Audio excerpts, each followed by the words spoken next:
نورت كل زهرة في روابي الفداء. السلام عليكم ورحمة الله وبركاته. نحمده ونصلي على رسوله الكريم أما بعد. فأعوذ بالله من الشيطان الرجيم. بسم الله الرحمن الرحيم. رب اشرح لي صدري ويسر لي أمري واحلل عقدة من লিসানি ইয়াফকাহু কাউলি।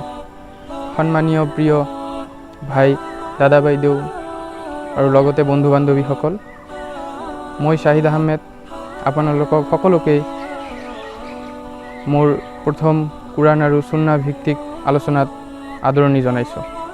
মই প্ৰথমতেই আল্লাহ সুবহানাহু তাআলাৰ কুৰাণুল কাৰিমৰ 51 নম্বৰ সূৰা আজ-জাৰিয়াতৰ 55 নম্বৰ আয়াতৰে আৰম্ভ কৰিছোঁ। আল্লাহ সুবহানাহু তাআলাই কৈছে, ওয়াজাক্কিৰ ফাইন্না যিকৰা তানফাউল মুমিনিন, অৰ্থাৎ উপদেশ দিয়া, কিয়নো উপদেশ প্ৰদানে মুমিনসকলক উপকৃত কৰিব।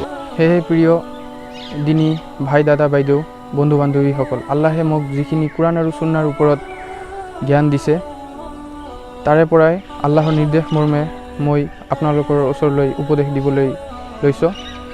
ইনশাআল্লাহ এই উপদেশে প্ৰত্যেকজন মুমিন মুমিনাতক উপকৃত কৰিব।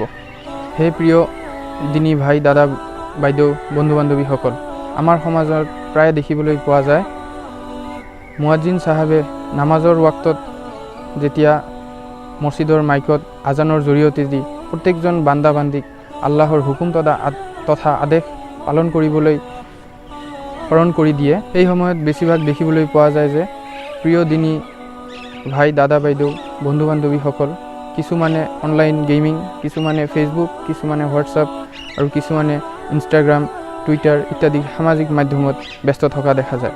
ইয়াৰ ভিতৰতে কিছুমানে এনেকুৱা ধাৰণাও পোষণ কৰে যে এতিয়ানো আমাৰ কি বয়স হৈছে, উপযুক্ত বয়স হ'লে সময়মতে নামাজ পঢ়িম, ৰোজা ৰাখিম, দিনৰ ধৰ্ম কৰিম ইত্যাদি। মই আপোনালোকক জনাবলৈ পাই সুখী হ'ম যে নামাজৰ কাৰণে উপযুক্ত বয়স 7 বা 10। তাৰ প্ৰমাণৰূপে মই আল্লাহৰ ৰসুল সাল্লাল্লাহু আলাইহি ওয়াসাল্লামৰ হাদিছ আপোনালোকৰ ওচৰত দাঙি ধৰিম।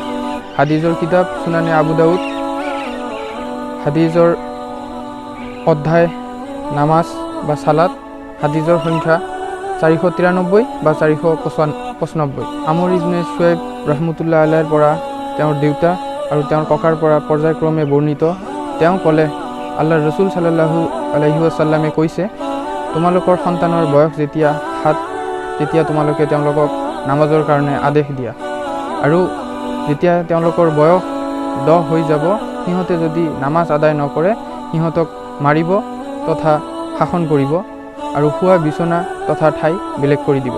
হাদিছৰ মান। আনহাতে আল্লাহ কুৰাণৰ 2 নম্বৰ সূৰা বাকাৰাৰ 3 নম্বৰ আয়াতত কৈছে, আল্লাযীনা ইউমিনুনা বিল গায়বি ওয়া ইউকিমুনাস সালাতা ওয়া মিম্মা রাযাকনাহুম ইউনফিকুন, অৰ্থাৎ যিসকলে গায়বৰ প্ৰতি ইমান পোষণ কৰে, সালাত কায়েম কৰে আৰু আমি যি প্ৰদান কৰিছোঁ তাৰ পৰা ব্যয় কৰে।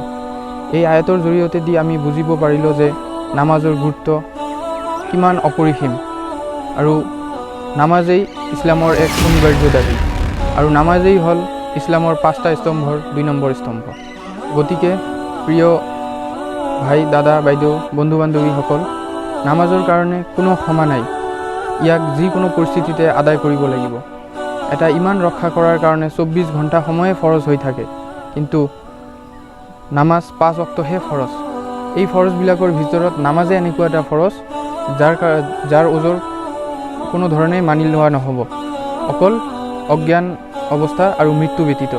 ইয়াৰ পৰিৱৰ্তে যিকোনো পৰিস্থিতিতে নামাজ আদায় কৰাটো আল্লাহ সুবহানাহু তাআলাই আমাৰ জিম্মাত বান্ধি দিছে।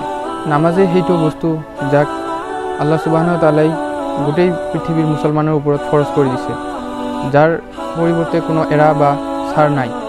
সেয়েহে আপোনালোকৰ সকলোৰে ওচৰত মোৰ এটাই অনুৰোধ, আল্লাহৰ ৱাস্তে আপোনালোক সকলোৱে যাতে নামাজ আদায় কৰে। ইয়াত আল্লাহে কোনো ধৰণৰ ক্ষমা ৰখা নাই। আল্লাহৰ কাৰণে মই সকলোৰে ওচৰত অনুৰোধ জনাওঁ, আপোনালোকে যাতে যথাযথ নামাজ আদায় কৰে।